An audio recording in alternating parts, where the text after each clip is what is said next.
Radhanpur માર્કેટયાર્ડના hall ખાતે રાધનપુર વિધાનસભાના ભારતીય જનતા પાર્ટીના કાર્યકર્તાની બેઠક, જેમાં જીએસટી અને સ્વદેશી વસ્તુ અપનાવવા આત્મનિર્ભર ભારત સંકલ્પ અભિયાન અને પ્રબુદ્ધ નાગરિકોનું સંમેલન.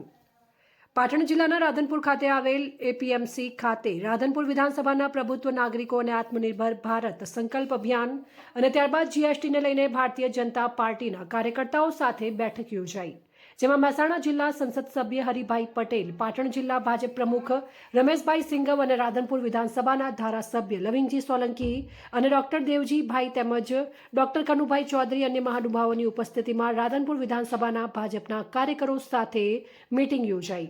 આ પ્રસંગે પાટણ જિલ્લા ભાજપના સંગઠનના હોદ્દેદારો અને રાધનપુર વિધાનસભાના ભારતીય જનતા પાર્ટીના સંગઠનના હોદ્દેદારોની ઉપસ્થિતિ જોવા મળી. રિપોર્ટર વસંત કડિયા, પાટણ. ભારતીય જનતા પાર્ટી પાટણ જિલ્લા ભાજપ દ્વારા આજે રાધનપુર ખાતે આત્મનિર્ભર ભારત સંકલ્પ અભિયાન અને જીએસટી રિડક્શનના લાભની વાત સાથેનું આજે પ્રબુદ્ધ નાગરિક સંમેલન રાધનપુર ખાતે યોજાયું હતું.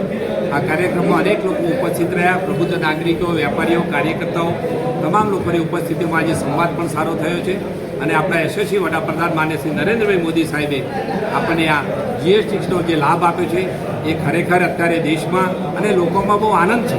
અને જીએસટી રિડક્શનનો જે લાભ આપ્યો છે, આપણને 18% ને 5%ના સ્લેબ બનાવીને રાહત આપી છે. એનાથી ખરેખર અત્યારે લોકોને દિવાળી પહેલાં અત્યારે દિવાળીની રોશની લોકોને દેખાઈ રહી છે અને લોકો ખુશ છે અને ગૌરવભેર અત્યારે લોકો જીએસટી ઘટાડવાની વાતો પણ કરી રહ્યા છે અને આજે વાત લોકોએ પણ આપણને આવકારી છે. અમારી સાથે અહીંયા અમારા જિલ્લા ભાજપ પ્રમુખ માન્ય શ્રી રમેશભાઈ સિંઘવ અને અમારા લોકલાડીના ધારાસભ્ય માન્ય શ્રી લવિંગજી ઠાકોર અને તમામ અમારા આગેવાનોની ઉપસ્થિતિમાં સરસ સંમેલન સારા વાતાવરણમાં યોજાય છે. સાથે સાથે આપણે આત્મનિર્ભર ભારતની પણ વાત આપણને આજે કરવાનો મોકો મળેલો. તો એક તમે વચ્ચે જાહેર સભાની અંદર હજુ પણ જીએસટી કરશે? હા, એ વચ્ચે આપણે એવું જાણેલું છે, હજી પણ સરકાર એ દિશામાં વિચારણા કરી રહી છે. લોકોના હિત માટે, લોકોના છેવાડાના વ્યક્તિઓને લાભ કેમ મળે એ દિશામાં સતત માન્ય નરેન્દ્રભાઈ મોદી સાહેબ અને એમની સરકાર અને રાજ્ય સરકાર માન્ય ભૂપેન્દ્રભાઈ પટેલ સાહેબ, આપણા મોદુને મુખ્યમંત્રી, એમની સરકાર ખરેખર લોકોને છેવાડાના વ્યક્તિને કોઈ પણ રીતે કઈ રીતના લાભ મળે, એનું જીવન ધોરણ કેમ સરળ થાય એ દિશામાં સતત સરકાર અને અમારા આગેવાનો અને કાર્યકર્તાઓ ચિંતિત કરતા હોય છે. તો એ દિશામાં ભવિષ્યમાં લોકોનું કલ્યાણ કેમ થાય એ દિશામાં અમારી તમામ યોજનાઓ લોકો માટે છે, લોકો કલ્યાણ માટે છે. હજુ જીએસટી કરશે?